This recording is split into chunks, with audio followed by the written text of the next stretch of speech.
What are your plans for the off season and possibly playing or just doing individual workouts? Yeah, I mean, probably take a little bit of a break here, just for maybe a week. I don't really want to lose kind of the stuff I've worked on, and just trying to get my body back to full health. What happens when the savior of a sport decides she no longer wants to be sacrificed on national television? For months, fans watched in absolute awe as the most electrifying player in modern basketball history dragged an entire league out of obscurity, shattered decades-old attendance records, and made network executives billions of dollars, all while enduring a level of relentless hostility that would break even the most seasoned veteran. Everyone, from casual viewers to die-hard analysts, expected the rookie phenom to smile for the cameras, launch her unbelievable logo threes, and absorb brutal physical punishment without complaint, gracefully accepting the harsh, unspoken realities of professional basketball. They assumed she would quietly shoulder the massive burden of a deeply flawed franchise and a league establishment that seemed to resent her very existence, acting like a perfectly obedient soldier while veterans took thinly veiled shots at her in the press and on the hardwood. The mainstream narrative pushed by sports networks insisted everything was perfectly fine, that the dangerously physical play was simply a traditional rite of passage, and that she was happily adjusting to life in the pros with a smile on her face. But that manufactured fairy tale wasn't the full story. What was actually happening behind closed doors would shock everyone.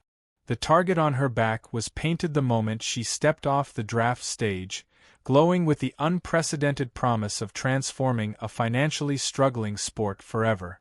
Instead of a welcoming committee grateful for the massive influx of cash and attention, she was met with a gauntlet of resentment, petty rivalries, and downright dangerous play that made every game look more like a combat sport than professional basketball.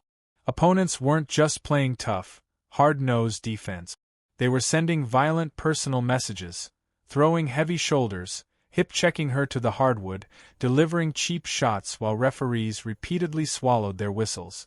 It was a complete disaster of officiating, with blatant flagrant fouls routinely downgraded and intentional aggression brushed off by commentators as simple veteran initiation.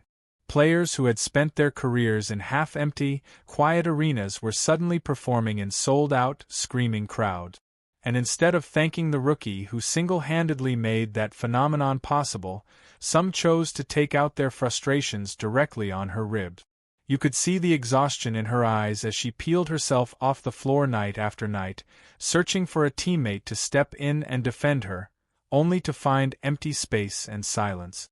The league was more than happy to plaster her face on every billboard, promotional package, and social media post to drive engagement. But when it came to protecting its most valuable financial asset from bodily harm, it looked the other way. That deafening silence from the very people who were supposed to have her back set the stage for a massive internal collapse no one in the media saw coming. The Indiana Fever front office somehow fumbled the greatest gift a franchise could receive, operating with a staggering level of incompetence that left fans and analysts baffled.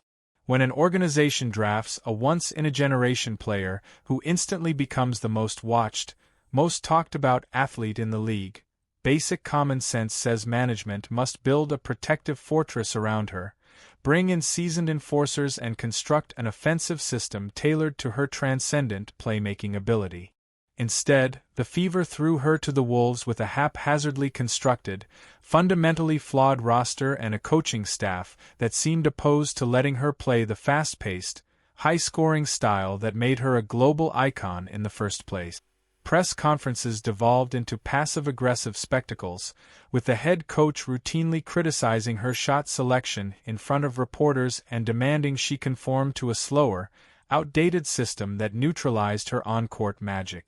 It was maddening for millions of viewers to watch a generational talent forced into a mediocre, unimaginative structure, like dropping a high-performance sports car engine into a rusted pickup truck and complaining it wasn't towing properly. There was no designated protector on the floor, no fierce veteran willing to get in the face of an opponent after a dirty hit. She was left isolated, fighting her own battles physically and mentally. This lack of institutional support wasn't simple negligence. It bordered on professional sabotage, turning the locker room and the court into a toxic environment that steadily eroded her love for the game. And if the situation in Indiana was already a disaster, the national stage was about to magnify it. When the highly anticipated Olympic roster for United States women's national basketball team was announced, the sports world collectively gasped. The most famous, most viewed female basketball player on the planet was left off the list. The official explanations from the selection committee ranged from a supposed lack of senior national team experience to vague concerns about chemistry, excuses that only fueled the growing suspicion that something much deeper was happening behind the scenes. But anyone paying even minimal attention knew exactly what was happening behind the scenes. It was a calculated, deliberate, highly political freeze-out by a notoriously cliquish establishment that had no interest in sharing the global spotlight with a young star who hadn't waited her turn in their archaic, unwritten hierarchy. Coaches and committee members flooded the media circuit, aggressively attempting to justify the wildly unpopular decision to a furious public. But the optics were a complete disaster, exposing a level of jealousy and pettiness that went far beyond basketball strategy.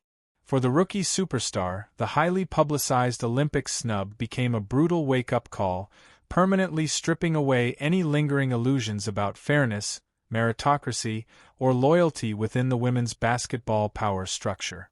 She handled the rejection with her usual, widely praised public composure, refusing to hand the media the dramatic, angry soundbite they were desperately fishing for. But privately, the message was received loud and clear. If she could shatter television records, help secure chartered flights so players no longer had to fly commercial, and indirectly drive a massive new media rights deal, all without earning genuine respect from the old guard, then playing their petty political games was a complete waste of time. That realization fundamentally shifted how she viewed her professional future, igniting a far more ruthless business mindset. The financial reality only added fuel to a fire that was already burning out of control, highlighting the absurdity of the power dynamics at play. The WNBA was paying her a tightly restricted rookie salary that amounted to pocket change in the broader sports economy, a figure so low it became a recurring punchline on national late-night shows and major sports talk programs. Meanwhile, her independently negotiated endorsement deals with global brands like Nike and Gatorade were generating tens of millions of dollars, making her financially independent from the very league that was profiting off her likeness while allowing her to be physically targeted on the court. She wasn't a desperate rookie relying on a bi-weekly paycheck. She was a walking corporate empire, effectively subsidizing the ecosystem that was trying to minimize her impact. Every time an opponent delivered an uncalled cheap shot or a bitter veteran dismissed her influence on a popular podcast, it happened on a massive stage that her own star power had built.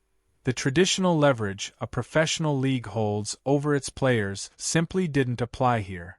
She didn't need the WNBA to remain a cultural phenomenon, but the WNBA undeniably needed her to keep arenas full and ratings from collapsing.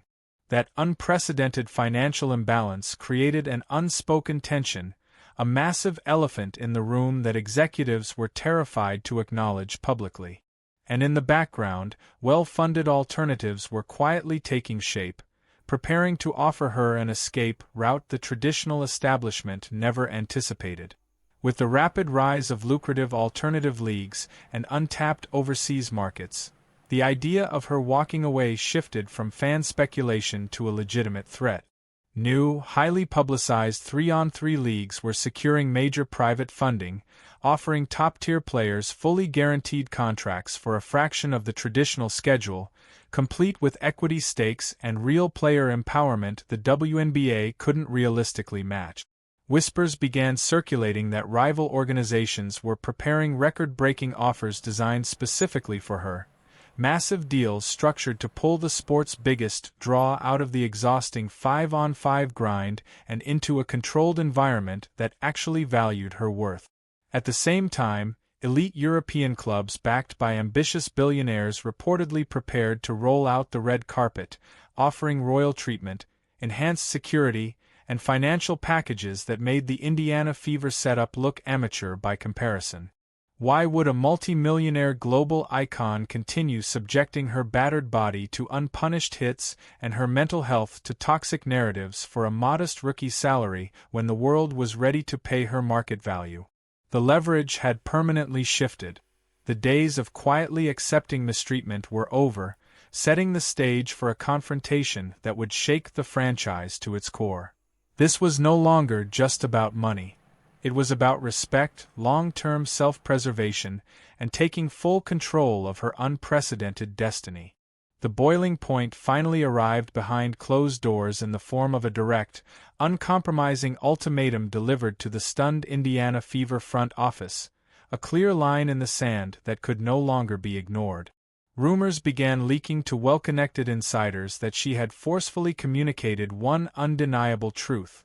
The current toxic situation was completely unsustainable, and if drastic, immediate changes weren't made to the heavily criticized coaching staff, the underperforming roster, and the organization's passive culture, she was fully prepared to walk away permanently.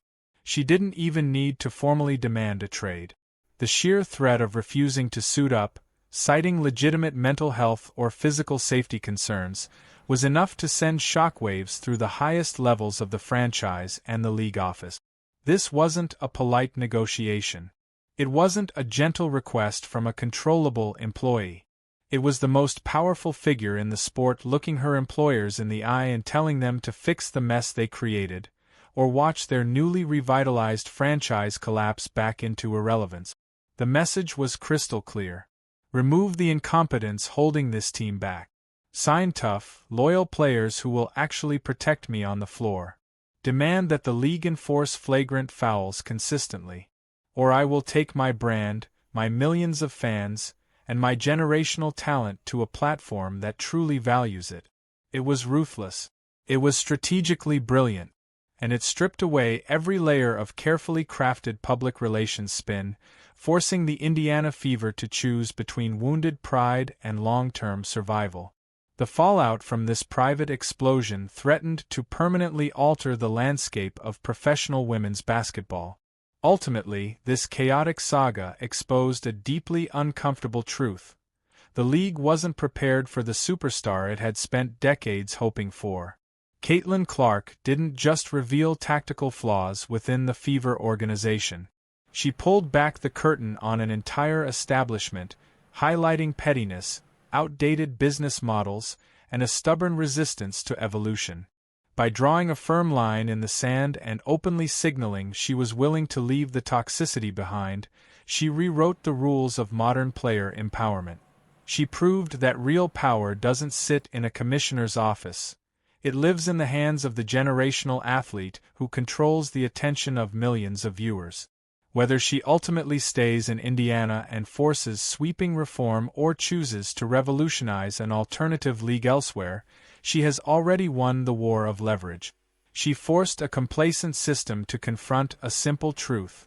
Loyalty is a two-way street. You cannot repeatedly undermine the hand that feeds you without consequences. As the dust settles on one of the most chaotic and talked-about rookie seasons in modern sports history, one haunting question lingers for the executives scrambling to steady the franchise. If you couldn't properly nurture a once-in-a-generation phenomenon, do you truly deserve to keep her at all?